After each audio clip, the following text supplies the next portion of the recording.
Class में हम लोगों ने रिएक्टिविटी एंड ओरिएंटेशन को पढ़ा है और देखा है कि किस तरीके से एक्टिवेटिंग ग्रुप जो है, अगर किसी मोनो सब्स्टिट्यूटेड बेंजीन में कोई एक्टिवेटिंग ग्रुप लगा हुआ है तो वो इलेक्ट्रोफाइल के लिए ऑर्थो और पैरा डायरेक्टिंग होता है और हमने स्ट्रॉन्ग एक्टिवेटिंग ग्रुप के लिए देखा था। अभी हम लोग वीक एक्टिवेटिंग ग्रुप के लिए उस चीज़ को पढ़ने वाले हैं।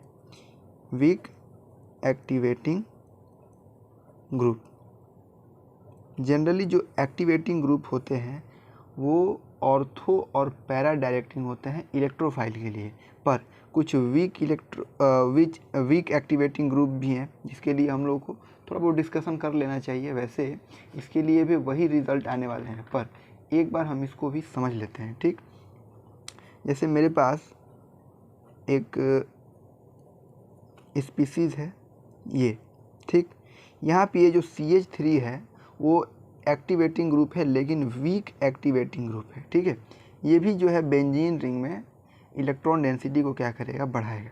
हम काम करते हैं इस पे इलेक्ट्रोफाइल का अटैक करा देते हैं। ठीक, तो हमने स्ट्रॉन्ग वाले के केस में क्या देखा, सबसे पहले ऑर्थो पे अटैक करा के देखा हमने, फिर मेटा पे और फिर पैरा पे, और उसके बाद हम रिजल्ट पे पहुँचे। ठीक, इस तरीके से यहाँ पे हम लोग पहले ऑर्थो अटैक करा के देखते हैं। ठीक, पहले हम लोग ऑर्थो अटैक करके देखते हैं। ये हो गया मेरे पास CH3 और हमको क्या करना है, ऑर्थो पोजीशन पे इसका अटैक कराना है। हम एक काम करते हैं, इस इलेक्ट्रॉन डेंसिटी को यहाँ पे हम इस ऑर्थो पोजीशन पे शिफ्ट करा देते हैं, तो यहाँ पे माइनस चार्ज आएगा, पार्शियल माइनस, और ये जो है इस इलेक्ट्रोफाइल पे क्या करेगा, अटैक करेगा। तो यहाँ से ये ऐसा हो गया। ठीक, यहाँ पे मेरे पास पॉजिटिव चार्ज आएगा क्योंकि यहाँ से बॉन्ड को हमने ब्रेक कर दिया है, और यहाँ पे मेरा इलेक्ट्रोफाइल जो है वो अटैच हो जाएगा। तो अगर देखें यहाँ से तो ये पाई सिग्मा और ये पॉजिटिव क्या है, कंजुगेशन में है, तो ये यहाँ पे शिफ्ट हो जाएगा। तो इसका एक अगला रेजोनेटिंग स्ट्रक्चर ऐसा बनेगा, ये पाई बॉन्ड यहाँ पे शिफ्ट हो गया, यहाँ पे प्लस चार्ज आ गया, ये CH3 है और ये यहाँ पे हमारा इलेक्ट्रोफाइल लगा हुआ है, यहाँ पे ये होना चाहिए और ये। ठीक, यहाँ पे फिर से अगर हम देखें तो पाई सिग्मा पॉजिटिव ये फिर से कंजुगेशन में है, तो ये यहाँ पे शिफ्ट कर जाएगा और इसका अगला रेजोनेटिंग स्ट्रक्चर बनेगा कुछ ऐसा, यहाँ पे पाई बॉन्ड यहाँ पे, और अब यहाँ पे प्लस चार्ज आएगा। ठीक, और ये CH3 और ये इलेक्ट्रोफाइल। ठीक है, ये मेरे पास इतने रेजोनेटिंग स्ट्रक्चर बन के आ गए। अगर इसमें हम देखें तो ये एक ऐसा रेजोनेटिंग स्ट्रक्चर है जिसमें ये वाला जो कार्बन है वो 3 डिग्री कार्बोकैटायन है, 3। ठीक, ये क्या है, 3 डिग्री कार्बोकैटायन, और बाकी ये दोनों जो हैं वो 2 डिग्री कार्बोकैटायन है। ठीक, यहाँ से हम लोग बस इसको अभी इतना ही समझते हैं। ऑर्थो अटैक करके देखा हमने, इसमें क्या आया कि एक मेरे पास स्ट्रक्चर आया जो 3 डिग्री कार्बोकैटायन है और बाकी 2 डिग्री कार्बोकैटायन। अब हम काम करते हैं, इसका मेटा अटैक करा के दिखाते हैं। ठीक, हम इसका मेटा अटैक करा के देखते हैं। ये मेरे पास हो गया, ये मेरे पास मेटा पोजीशन हो गया। हम इस इलेक्ट्रॉन डेंसिटी को यहाँ पे शिफ्ट करा देते हैं और इसके ऊपर इलेक्ट्रोफाइल का क्या कर देते हैं, अटैक कराते हैं। ठीक, तो ये बॉन्ड यहाँ पे शिफ्ट हुआ तो यहाँ पे माइनस चार्ज आएगा, यहाँ से बॉन्ड टूट जाएगा और ये जो है इस इलेक्ट्रोफाइल पे अटैक करेगा। तो ये कुछ ऐसा दिखने लगेगा, ये यहाँ पे पाई बॉन्ड CH3 और ये यहाँ पे, और ये इलेक्ट्रोफाइल यहाँ पे लगा है और यहाँ पे मेरा पॉजिटिव चार्ज आ गया। ठीक, अगर हम इसमें देखें तो पाई सिग्मा पॉजिटिव ये कंजुगेशन में है, तो ये यहाँ पे शिफ्ट करेगा, तो इसका जो रेजोनेटिंग स्ट्रक्चर है कुछ इस तरीके से बनेगा। यहाँ पे पॉजिटिव चार्ज, ये यहाँ पे पाई बॉन्ड, ये और ये CH3। ठीक, और यहाँ पे मेरा क्या लगा हुआ है, इलेक्ट्रोफाइल। अगर हम फिर से देखें तो पाई सिग्मा पॉजिटिव ये फिर से कंजुगेशन में है, तो ये यहाँ पे शिफ्ट हो जाएगा, तो कुछ ऐसा बन जाएगा। यहाँ पे पाई बॉन्ड, यहाँ पे पाई बॉन्ड, ये CH3 और अब यहाँ पे प्लस चार्ज आएगा। ठीक, ये इलेक्ट्रोफाइल, ये H। अगर इस केस को अगर हम देखें तो इन तीनों में ही सिर्फ 2 डिग्री कार्बोकेटाइन ही फॉर्म हो रहा है। ठीक है, इस केस में क्या हो रहा है, कोई भी हमको 3 डिग्री कार्बोकेटाइन देखने को नहीं मिल रहा है। ठीक, तो इसको हम मेटा अटैक करके देख लिए, इसमें 3 डिग्री कार्बोकेटाइन मिल रहा था, यहाँ पे 2 डिग्री कार्बोकेटाइन मिल रहा था। अगर हम पैरा अटैक करके देखें, पैरा अटैक तो करके देखते हैं, CH3 यहाँ पे मेरे पास ये हो गया। तो हम एक काम करते हैं, ये पैरा पोजीशन है, इस इलेक्ट्रॉन डेंसिटी को यहाँ पे शिफ्ट कराते हैं और इस पे इलेक्ट्रोफाइल का अटैकिंग करा देते हैं। ठीक, ये इस पे अटैक करेगा।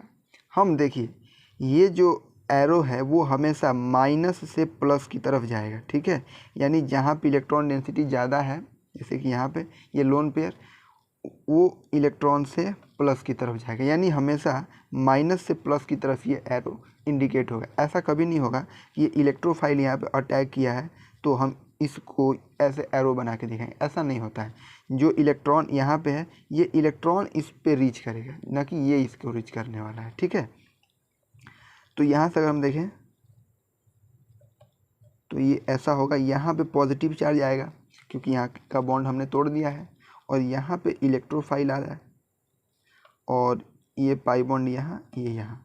ठीक, CH3 अगर देखें यहाँ पे तो पाई सिग्मा और ये पॉजिटिव, ये क्या है आपस में कंजुगेशन में है, तो ये यहाँ पे शिफ्ट कर जाएगा। तो इसका अगला रेजोनेटिंग स्ट्रक्चर क्या बनेगा, यहाँ पे इलेक्ट्रोफाइल लगा है और ये CH3+3 और यहाँ पे एक पॉजिटिव चार्ज आएगा क्योंकि यहाँ का बॉन्ड हमने तोड़ा है, तो यहाँ पे एक पॉजिटिव चार्ज आ गया। अब पाई, ये पाई सिग्मा पॉजिटिव फिर से कंजुगेशन में है, तो ये यहाँ पे शिफ्ट कर जाएगा। तो कुछ ऐसा अगला रेजोनेटिंग स्ट्रक्चर इसका बनेगा। ये यहाँ पे ये प्लस चार्ज यहाँ पे आएगा क्योंकि यहाँ का बॉन्ड हमने तोड़ दिया है, और ये EH और ये CH3, इसका ये रेजोनेटिंग स्ट्रक्चर बन गया। अगर इस केस में हम देखें तो ये और ये दोनों 2 डिग्री कार्बोकेटाइन है, ये 2 डिग्री है, ये 2 डिग्री है, और ये क्या है 3 डिग्री कार्बोकेटाइन है। यानी अगर हम देखें तो ऑर्थो और पैरा के केस में मेरे पास एक ऐसा रेजोनेटिंग स्ट्रक्चर आ रहा है जो कि 3 डिग्री कार्बोकेटाइन है। इसका मतलब कि 3 डिग्री जो है, 3 डिग्री कार्बोकेटाइन वो 2 डिग्री कार्बोकेटाइन से ज़्यादा स्टेबल होता है। इसका मतलब कि ऑर्थो और पैरा ज़्यादा स्टेबल होंगे किससे, मेटा से। इतना तो क्लियर हो गया। पर हमको अब ये देखना है कि इसमें भी 3 डिग्री है, इस पैरा वाले में भी 3 डिग्री है, तो इन दोनों में अब कौन ज़्यादा स्टेबल होगा। तो अगर इस केस में हम देखें तो ये CH3 ग्रुप यहाँ पे लगा है, ये इलेक्ट्रोफाइल यहाँ पे है, तो यहाँ पे इन दोनों के बीच में स्टेरिक रिपल्सन होगा। स्टेरिक रिपल्सन मतलब इस CH3 ग्रुप में भी इलेक्ट्रॉन है, इस इलेक्ट्रोफाइल में भी जो भी इलेक्ट्रोफाइल होगा मेरे पास उसमें भी इलेक्ट्रॉन होंगे, तो इनके और इनके इलेक्ट्रॉन के बीच में क्या होगा, रिपल्सन होगा। तो रिपल्सन होगा तो इसकी एनर्जी क्या होगी, बढ़ जाएगी। पर अगर इस केस में हम देखें तो ये CH3 ग्रुप और ये इलेक्ट्रोफाइल ये दोनों अपोजिट है, यानी इन दोनों में स्टेरिक रिपल्सन क्या होगा, मिनिमम होगा। तो अगर मिनिमम होगा तो एनर्जी भी इनका क्या होगा, कम होगा। तो यहाँ से हम क्या कह सकते हैं कि पैरा जो है, पैरा की जो एनर्जी है वो क्या होगी, कम होगी। किससे, ऑर्थो वाले से। ठीक, ऑर्थो के केस में एनर्जी थोड़ी सी ज़्यादा होगी, किसकी वजह से, रिपल्सन की वजह से। और पैरा के केस में एनर्जी थोड़ी सी कम होगी क्योंकि यहाँ पे ये दोनों जो ग्रुप हैं ये क्या है, एक दूसरे के अपोजिट है, तो स्टेरिक रिपल्सन क्या होगा, कम होगा। तो यहाँ से पैरा जो है वो ज़्यादा स्टेबल होगा किसके कंपैरिजन में, ऑर्थो के कंपैरिजन में। ठीक है, यहाँ तक तो हम समझ चुके हैं। तो इसके लिए भी अगर हम एक रिएक्शन कोऑर्डिनेट को बना करके समझने की कोशिश करें तो बिल्कुल स्ट्रॉन्ग एक्टिवेटिंग के वाले जैसा ही बनेगा। ये मेरे पास एनर्जी का कोऑर्डिनेट हो गया और ये मेरे पास रिएक्शन का कोऑर्डिनेट हो गया। ठीक, यहाँ पे मेरे पास क्या है, ये स्पीसी है CH3। सबसे कम एनर्जी किसकी होगी, पैरा वाले की होगी। ठीक है, सबसे कम एनर्जी पैरा वाले की।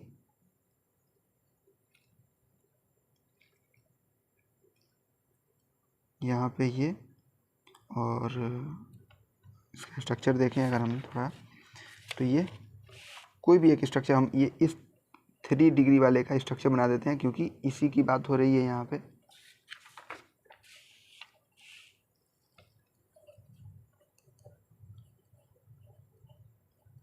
ये मेरे पास हो गया CH3, ये प्लस, और यहाँ पे इलेक्ट्रोफाइल। ठीक, वैसे बात करें तो इससे ज़्यादा एनर्जी किसकी होगी, इससे ज़्यादा एनर्जी होगी ऑर्थो वाले की। ये तो पैरा वाले की हो गई, इसके बाद होगी ऑर्थो वाले की, और सबसे ज़्यादा एनर्जी किसकी होगी, मेटा वाले की। ठीक, इसका मतलब ऑर्थो, और हमें मेटा की तो बात करनी नहीं है क्योंकि इसकी एनर्जी ज़्यादा है, ये अनस्टेबल है, तो ऑर्थो और पैरा में ही हमको कंपेयर करना है। तो यहाँ से हम एक कंक्लूजन पे क्या पहुँच सकते हैं कि वीक एक्टिवेटिंग ग्रुप के लिए अगर बात करें तो ये ऑर्थो और पैरा डायरेक्टिंग होगा। ठीक, अगर बेंजीन में कोई वीक एक्टिवेटिंग ग्रुप लगा है तो उस केस में भी मेरे पास ऑर्थो और पैरा डायरेक्टिंग ही होगा। ठीक है, यानी ऑर्थो और पैरा सब्स्टिट्यूटेड ही प्रोडक्ट बनेगा, मेटा तो नहीं बनेगा क्योंकि इसकी एनर्जी तो ज़्यादा है इन दोनों से। अब हमको ऑर्थो और पैरा में ही कंपेयर करना है कि ऑर्थो वाला प्रोडक्ट ज़्यादा बनेगा कि पैरा वाला। तो अभी हमने देखा कि पैरा की जो स्टेबिलिटी है वो ऑर्थो से ज़्यादा है। तो यहाँ पे हम लोग क्या करेंगे कि जो पैरा सब्स्टिट्यूटेड प्रोडक्ट होगा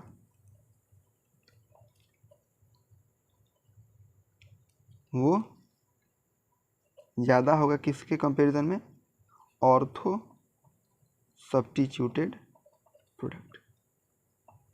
ठीक है, यहाँ तक तो हम इसको समझ चुके हैं। तो यहाँ से अगर हम रिज़ल्ट को लिखें तो रिज़ल्ट मेरे पास क्या आया है, फॉर वीक एक्टिवेटिंग ग्रुप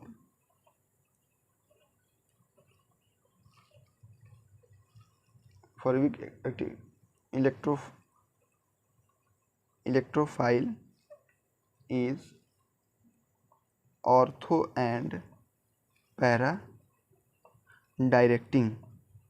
ठीक है, तो वीक एक्टिवेटिंग ग्रुप हो या फिर स्ट्रॉन्ग एक्टिवेटिंग ग्रुप हो, जो भी हो, बस एक्टिवेटिंग ग्रुप होना चाहिए मेरे पास।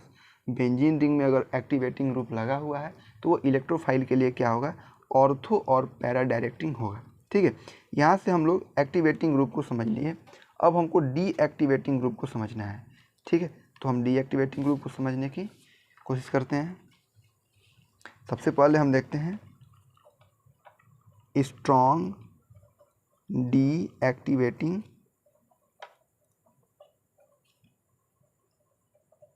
सबसे पहले हम क्या देखते हैं, स्ट्रॉन्ग डीएक्टिवेटिंग ग्रुप को। मेरे पास एक कंपाउंड है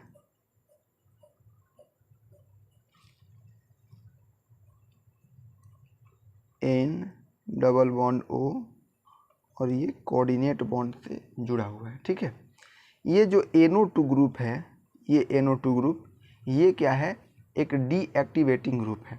सिंस अगर बात करें ये यहाँ पे लोन पेयर, तो ये क्या करेगा, इलेक्ट्रॉन डेंसिटी को डिक्रीज कराएगा। बेंजीन रिंग से इलेक्ट्रॉन डेंसिटी को क्या करेगा, डिक्रीज कराएगा। इसका मतलब ये एक इलेक्ट्रॉन विथड्रॉइंग ग्रुप है। ये क्या है, इलेक्ट्रॉन विथड्रॉइंग ग्रुप।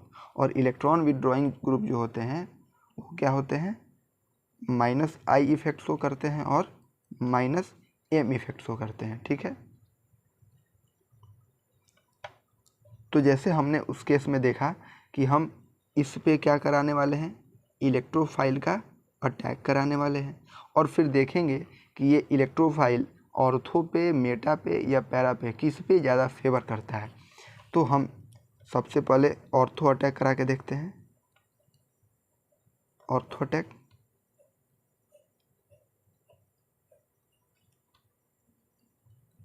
N=O, और अगर इसको हम ऐसा बना दें तो कोई आपत्ति नहीं होगी, क्योंकि ये जो कोऑर्डिनेट बॉन्ड इसके साथ बनाया हुआ है नाइट्रोजन, अगर ये कोऑर्डिनेट बॉन्ड को अगर हम हटा दें तो इसके ऊपर प्लस चार्ज आ जाएगा और ऑक्सीजन के ऊपर माइनस चार्ज आ जाएगा, क्योंकि ऑक्सीजन जो है नाइट्रोजन से ज़्यादा इलेक्ट्रोनेगेटिव है, तो इलेक्ट्रॉन डेंसिटी को अपनी तरफ खींच लेगा, तो इस पे माइनस चार्ज और इसके ऊपर प्लस चार्ज आएगा। और फिर अब हम काम करते हैं, ये वाला जो पाई बॉन्ड है इसको इस ऑर्थो वाले पोजीशन पे शिफ्ट करते हैं और फिर इस जो भी यहाँ पे लोन पेयर है वो इस इलेक्ट्रोफाइल पे क्या करेगा, अपनी तरफ खींचेगा, मतलब अटैक करेगा इलेक्ट्रोफाइल इस पोजीशन पे। तो कुछ ऐसा बनेगा इसका रेजोनेटिंग स्ट्रक्चर, ये N double bond O minus plus और यहाँ पे इलेक्ट्रोफाइल लग गया, ठीक, और यहाँ पे मेरा प्लस चार्ज आ गया, ठीक है। अगर देखें तो ये पाई सिग्मा और ये पॉजिटिव क्या है, कंजुगेशन में है, तो ये वाला जो पाई बॉन्ड है वो यहाँ पे शिफ्ट कर जाएगा, तो कुछ ऐसा बनेगा, ये यहाँ पे पाई बॉन्ड, यहाँ पे पाई बॉन्ड और यहाँ पे प्लस चार्ज आएगा, क्योंकि हमने यहाँ से बॉन्ड को ब्रेक कर दिया है। और यहाँ पे इलेक्ट्रोफाइल, ये N डबल बॉन्ड O, इसके ऊपर प्लस चार्ज और ये O माइनस, ठीक है। फिर से देखें तो ये पाई सिग्मा और ये पॉजिटिव क्या है, कंजुगेशन में है, तो ये यहाँ पे शिफ्ट कर जाएगा, तो यहाँ पे पाई बॉन्ड आया यहाँ पे, और यहाँ पे प्लस चार्ज आया, ये E और ये H, और ये N double bond O plus और ये O माइनस, ठीक है। ये इसका क्या है, रेजोनेटिंग स्ट्रक्चर यहाँ पे हमने बना दिया।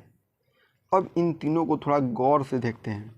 अगर देखें तो यहाँ पे एक पॉजिटिव चार्ज है और यहाँ भी क्या है, पॉजिटिव चार्ज है, यानी पॉजिटिव और पॉजिटिव के बीच में जो डिस्टेंस है वो लेस है, यानी कम है। इसका मतलब इन दोनों पॉजिटिव के बीच में रिपल्सन होगा।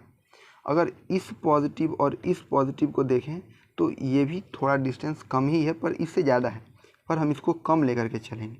ये भी डिस्टेंस कम है और ये वाला तो यही वाला चीज़ है, तो इसमें भी डिस्टेंस वही है, ठीक है। यानी पॉजिटिव के बीच का जो डिस्टेंस है ऑर्थो वाले के केस में क्या है, कम है। ये हमको यहाँ पे इसका एक पॉइंट लेकर के चलना है, ठीक। ऑर्थो अटैक को यहाँ तक लेकर चल दिए हम, इसको अभी रिमेंबर करके रखिए, बाद में हम लोग इसके कंक्लूजन पे आएंगे, ठीक। ऑर्थो अटैक करा कर देख लिए हम, अगला हम कराते हैं मेटा अटैक, ठीक। मेटा अटैक कराते हैं, हम काम करते हैं, ये हो गया मेरे पास, ये N डबल बॉन्ड O, ये प्लस और ये O माइनस, ठीक है। ये इलेक्ट्रोफाइल है, ये मेटा पोजीशन है। इस इलेक्ट्रॉन को यहाँ पे शिफ्ट कराते हैं और इसको यहाँ पे अटैक कराते हैं, ठीक। तो यहाँ पे पॉजिटिव चार्ज आएगा क्योंकि हमने यहाँ का तो बॉन्ड ब्रेक कर दिया है, और यहाँ पे इलेक्ट्रोफाइल जुड़ जाएगा मेरा, ये यहाँ पे ये N double bond O minus, ठीक है। यहाँ पे प्लस चार्ज है। अगर देखें तो ये पाई सिग्मा और ये पॉजिटिव क्या है, कंजुगेशन में है, तो ये बॉन्ड यहाँ पे शिफ्ट कर जाएगा और ये ऐसा हो जाएगा, यहाँ पे प्लस चार्ज आएगा, ये पाई बॉन्ड, ये इलेक्ट्रोफाइल और ये NO2 ग्रुप, ठीक है। ये पाई सिग्मा और ये पॉजिटिव फिर से कंजुगेशन में है, तो ये फिर यहाँ पे शिफ्ट कर जाएगा और ये फिर ऐसा बन जाएगा, ये पाई बॉन्ड और यहाँ पे प्लस चार्ज, ये E और ये H।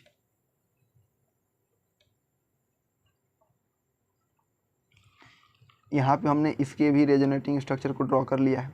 अगर इन तीनों स्ट्रक्चर को देखें हम तो ये एक ऐसा रेजोनेटिंग स्ट्रक्चर है जिसमें पॉजिटिव और पॉजिटिव सबसे ज़्यादा डिस्टेंस, यानी एकदम अपोजिट है, ठीक है। यानी इसके अगर इस वाले और इस वाले में कंपेयर करें तो इस वाले से तो ज़्यादा डिस्टेंस है पॉजिटिव और पॉजिटिव में। इसका मतलब कि इस केस में तो रिपल्सन कम होगा as compared to ortho attack, ठीक। ऑर्थो वाले के केस से इस मेटा वाले के केस में जो पॉजिटिव के बीच का जो डिस्टेंस है वो ज़्यादा है। इसका मतलब कि इसमें रिपल्सन कम होगा, और अगर रिपल्सन कम होगा तो एनर्जी भी इसकी कम होगी, और अगर एनर्जी कम होगी तो ऑर्थो से ज़्यादा स्टेबल मेटा वाला होगा। तो यहाँ तो अब तक हम देख लिए कि ऑर्थो से ज़्यादा स्टेबल कौन है, मेटा। अगर पैरा अटैक करके हम देखें, पैरा अटैक, ठीक, ये N डबल बॉन्ड हो, यहाँ पे प्लस चार्ज, ये O माइनस, हमको इस पैरा पोजीशन पे क्या करना है, इलेक्ट्रोफाइल का अटैक कराना है। तो ये बॉन्ड यहाँ पे शिफ्ट हुआ और ये इस पे अटैक किया, तो ऐसा होगा। यहाँ पे EH, यहाँ से हमने बॉन्ड तोड़ा है तो यहाँ पे प्लस चार्ज आएगा, ये पाई बॉन्ड यहाँ पे है, ये पाई बॉन्ड, और ये N, ये N है यहाँ पे, plus double bond O minus, ठीक। देखें अगर तो ये पाई सिग्मा और ये पॉजिटिव क्या है, कंजुगेशन में है, तो ये बॉन्ड यहाँ पे शिफ्ट होगा, तो ये ऐसा होगा।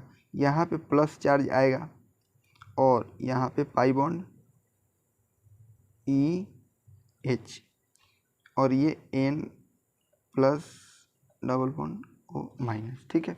ये वापस से पाई सिग्मा पॉजिटिव क्या है, कंजुगेशन में है, तो ये फिर से वहाँ पे शिफ्ट हो जाएगा और ये ऐसा होगा, और यहाँ पे प्लस चार्ज आएगा, यहाँ पे पाई बॉन्ड, ये E और ये H। उम्मीद करते हैं कि ये रेजोनेंस आपको समझ में आ रहा होगा। अगर समझ में नहीं आ रहा है तो हमने रेजोनेंस को भी अच्छे से पढ़ाया है, आप उसकी वीडियो देख सकते हैं। ये N plus double bond O minus, ठीक है। इस केस में अगर हम देखें तो ये ऑर्थो वाला ही केस है, क्योंकि इसके बीच ये जो पॉजिटिव है, इन दोनों के बीच का जो डिस्टेंस है वो एज़ कम्पेयर टू मेटा वो कम है। इसका मतलब कि पैरा वाले में और मेटा वाले के केस से ज़्यादा रिपल्सन है। इसमें तो एक रेजोनेटिंग स्ट्रक्चर ऐसा है जिसमें पूरा अपोजिट है, इसका मतलब इसका एनर्जी कम होगा, ये ज़्यादा स्टेबल होगा एज़ कम्पेयर टू ये जितने भी स्ट्रक्चर हमने बनाए हैं। इसका मतलब कि जो मेटा है वो सबसे ज़्यादा स्टेबल हुआ, ठीक, मेटा क्या हुआ, सबसे ज़्यादा स्टेबल हुआ। लेकिन अगर हम ये बात करें कि ऑर्थो और पैरा में सबसे ज़्यादा स्टेबल कौन है, तो पैरा वाला ज़्यादा स्टेबल होगा। इसलिए स्टेबल होगा क्योंकि इसमें ये पॉजिटिव और ये पॉजिटिव के बीच में रिपल्सन है, ये पॉजिटिव के बीच रिपल्सन तो है ही, प्लस में ये ग्रुप और इस इलेक्ट्रोफाइल के बीच में स्टेरिक हिंड्रेंस भी है, तो इसकी वजह से भी रिपल्सन होगा, तो इसकी एनर्जी और ज़्यादा बढ़ेगी, और इसमें energy as compared to ortho क्या होगी, कम होगी, क्योंकि कम से कम स्टेरिक हिंड्रेंस तो यहाँ पे नहीं है। तो सबसे ज़्यादा स्टेबल इसमें कौन हुआ, मेटा, उससे ज़्यादा स्टेबल कौन हुआ, पैरा, और सबसे कम स्टेबल कौन हुआ, ऑर्थो। तो अगर हम इसका ग्राफ बना करके देखें,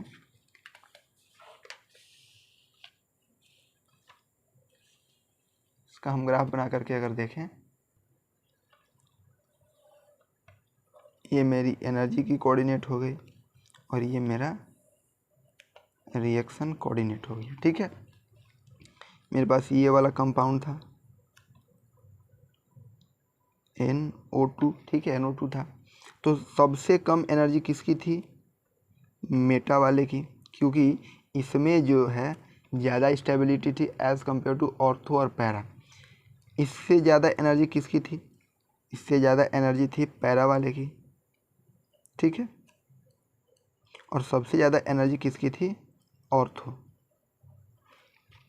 तो यहाँ से अगर हम स्टेबिलिटी की बात करें तो सबसे ज़्यादा स्टेबल कौन हुआ, मेटा, फिर पैरा और फिर ऑर्थो।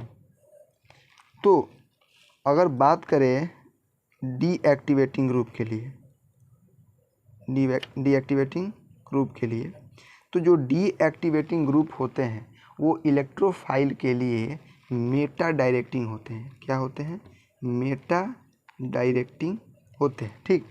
स्ट्रॉन्ग एक्टिवेटिंग ग्रुप के लिए, एक्टिवेटिंग ग्रुप के लिए जो इलेक्ट्रोफाइल होता है वो ऑर्थो और पैरा, और डीएक्टिवेटिंग ग्रुप के लिए वो मेटा डायरेक्टिंग होता है, ठीक है।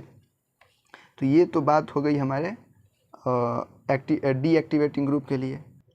अगर हम लोग यहाँ से रिज़ल्ट को लिखें तो रिज़ल्ट क्या लिख सकते हैं, for strong deactivating group,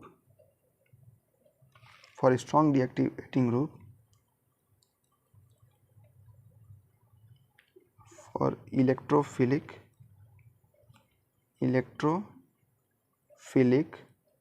addition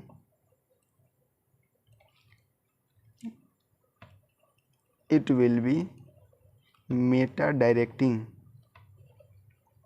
ठीक है, तो सिर्फ स्ट्रॉन्ग डीएक्टिवेटिंग ग्रुप के लिए ये मेटा डायरेक्टिंग होता है। अगर हम इसको वीक डीएक्टिवेटिंग ग्रुप के लिए देखें तो कुछ अलग रिजल्ट आते हैं। तो हम वीक एक्टिवेटिंग ग्रुप के लिए एक अलग से देख लेते हैं। तो अगर हम बात करें वीक डीएक्टिवेटिंग ग्रुप,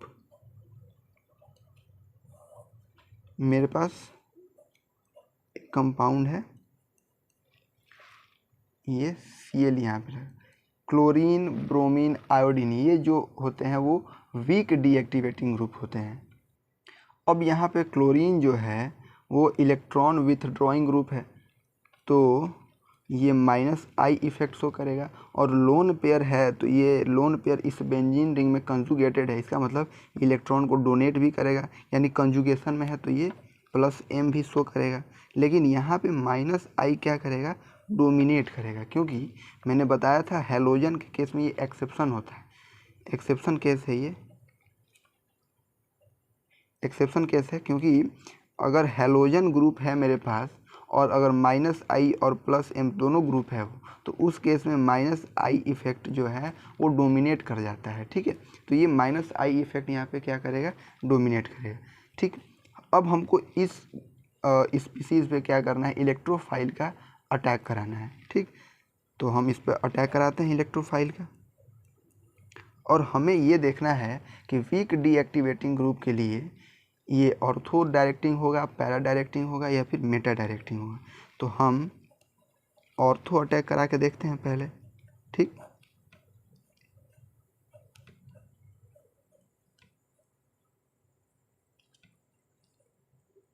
हम ऑर्थो अटैक करा के देखते हैं, ये इलेक्ट्रोफाइल हो गया। हम एक काम करते हैं, इस बॉन्ड को यहाँ पे शिफ्ट करते हैं और इसका अटैक कराते हैं यहाँ पे। तो यहाँ पे पॉजिटिव चार्ज आएगा, ये Cl यहाँ पे इलेक्ट्रोफाइल जुड़ जाएगा मेरा, और ये कुछ ऐसा हो जाएगा। ठीक है, अगर यहाँ ध्यान से देखें तो क्लोरीन के पास लोन पेयर है, मेरे पास दो तरीके से रेजोनेंस हो सकता है, इसका मतलब यहाँ पे क्रॉस रेजोनेंस है। ये पाई सिग्मा पॉजिटिव, ये भी एक तरीका हुआ, ये तरीका ए हुआ, और ये लोन पेयर सिग्मा पॉजिटिव, ये भी कंजुगेशन में हो सकता है, तो ये मेरे पास दूसरा तरीका हुआ। हम पहले ए वाले तरीके से जाके देखते हैं। तो अगर ए वाले तरीके से जाके देखें हम, तो अगर ये पाई बॉन्ड यहाँ पे शिफ्ट करेगा तो ये यहाँ पे पाई बॉन्ड और यहाँ पे प्लस चार्ज आएगा। ठीक, यहाँ पे ये इलेक्ट्रोफाइल यहाँ पे है और ये Cl यहाँ पे लगा हुआ। ठीक, ये मेरे पास ए वाले रास्ते से हुआ। हम यहाँ पे अब बी वाले रास्ते से जाके देखते हैं। तो ये वाला लोन पेयर यहाँ पे कंजुगेशन में है, तो लोन पेयर सिग्मा पाई, ये लोन पेयर यहाँ पे पाई बॉन्ड में कन्वर्ट हो जाएगा और ये डबल बॉन्ड Cl। ठीक, और इस पे पॉजिटिव चार्ज आ गया। ठीक है, ये यहाँ पे ये E और ये यहाँ पे H हो गया। ठीक है, यहाँ तक समझ में आया। अगर इन दोनों को ध्यान से देखें तो इसमें ये सारे कार्बन जो हैं सबका ऑक्टेट कंप्लीट है, पर इस वाले कार्बन का ऑक्टेट कंप्लीट नहीं है, यानी ये नॉट ऑक्टेट वाले के कैटेगरी में है। ठीक, पर इस केस में देखें तो सारे कार्बन का क्या है, ऑक्टेट कंप्लीट है। इसका इस केस में इसका ऑक्टेट कंप्लीट है, पर इसमें ऑक्टेट कंप्लीट नहीं है। ठीक, तो ये अभी फ़िलहाल इस ऑर्थो अटैक को यहाँ तक समझते हैं। ये मेरे पास ऑर्थो अटैक हुआ, इसमें दो तरीके से रेजोनेंस हो सकता था, ये मेरा पहला रास्ता, ये दूसरा, और इस वाले में ऑक्टेट कंप्लीट नहीं हो रहा है कार्बन का, और इस वाले में ऑक्टेट कंप्लीट हो रहा है। इतना तक हम ऑर्थो समझ गए। अब हम मेटा अटैक करके देखते हैं। मेटा अटैक,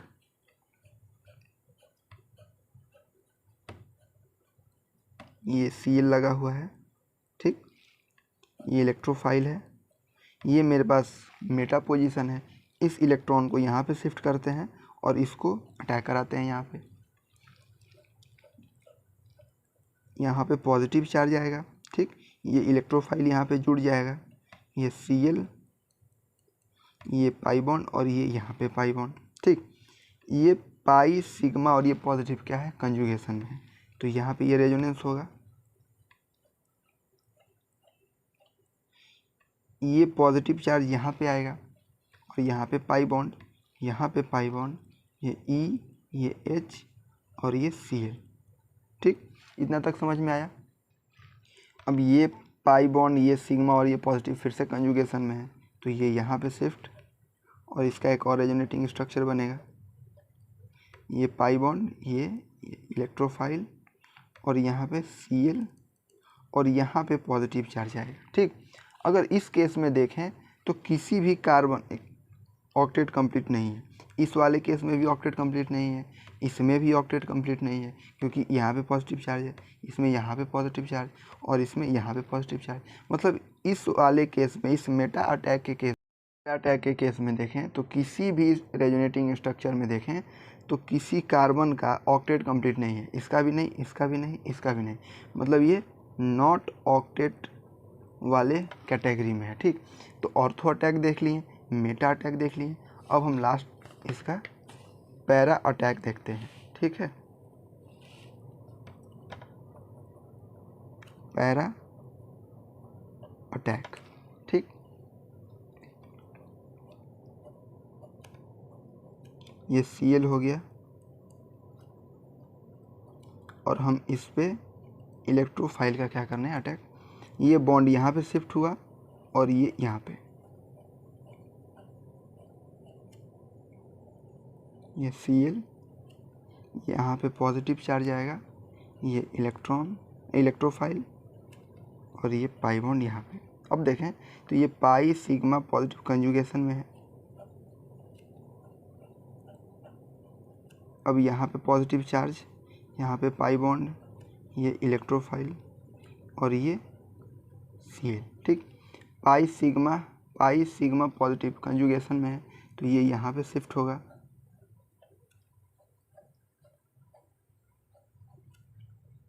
ये पाई बॉन्ड यहाँ, ये प्लस चार्ज यहाँ, ये E, ये H और ये Cl, ठीक।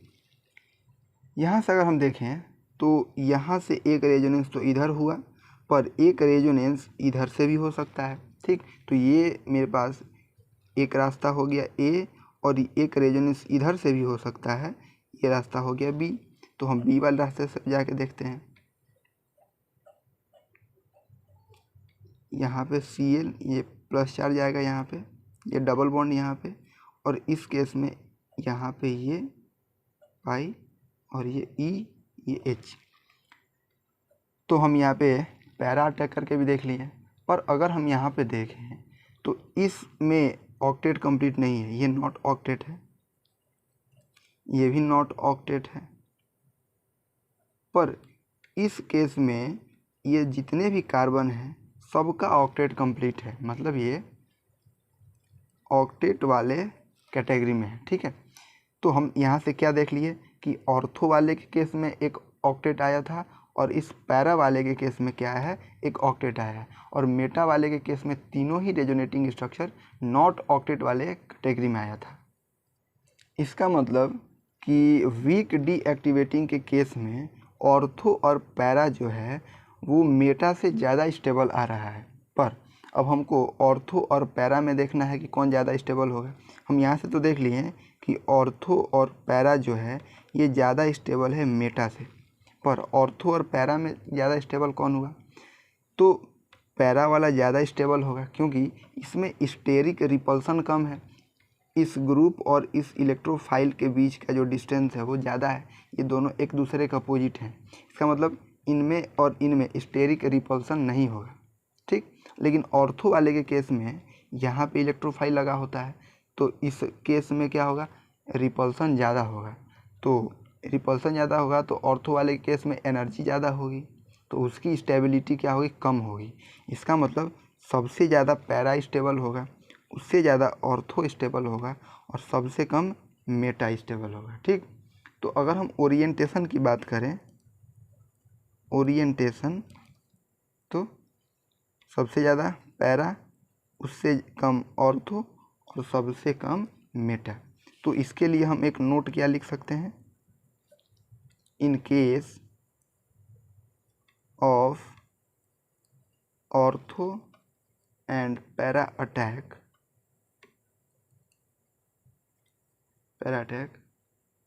मोर स्टेबल कार्बोकेटाइन, जो कि इंटरमीडिएट है हमारा,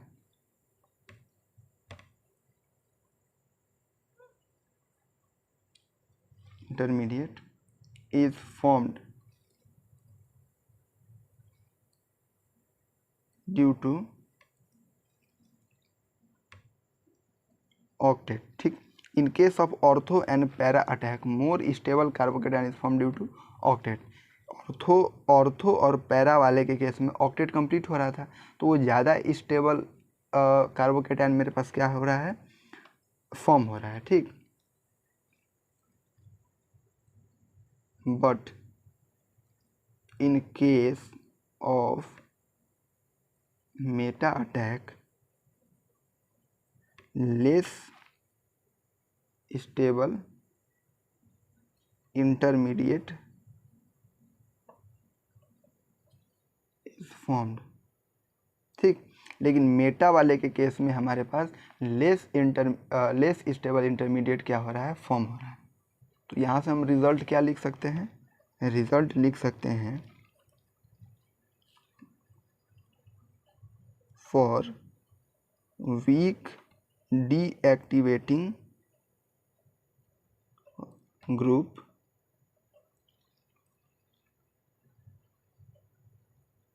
electrophile is ortho and para directing. ठीक है, तो ये सारी बातें हुई आज वीक डीएक्टिवेटिंग ग्रुप और स्ट्रॉन्ग डीएक्टिवेटिंग ग्रुप के बारे में। ठीक है, तो यहाँ से हम लोग रिएक्टिविटी एंड ओरिएंटेशन को कंप्लीट करते हैं। एक और छोटा सा टॉपिक बचा हुआ है इन पॉली सब्स्टिट्यूटेड बेंजीन। अभी हम लोग किसकी बात कर रहे थे, मोनो सब्स्टिट्यूटेड बेंजीन की, पर एक और केस है जो कि है पॉली सब्स्टिट्यूटेड बेंजीन को, जिसको हम लोग आगे वाले लेक्चर्स में करेंगे। ठीक है, तब तक आप इतने चीज़ों का अच्छे से प्रैक्टिस कीजिए, क्योंकि यही मेन है। हमारे पास जितने भी ऑर्गेनिक रिएक्शन आएंगे वो जनरली मोनो सब्स्टिट्यूटेड बेंजीन ही आएंगे। ठीक है, तो मैंने रिएक्टिविटी एंड ओरिएंटेशन को यहाँ तक कंप्लीट कर दिया है। ठीक है, आप इन चीज़ों का प्रैक्टिस करते रहिए और क्वेश्चंस को करते रहिए।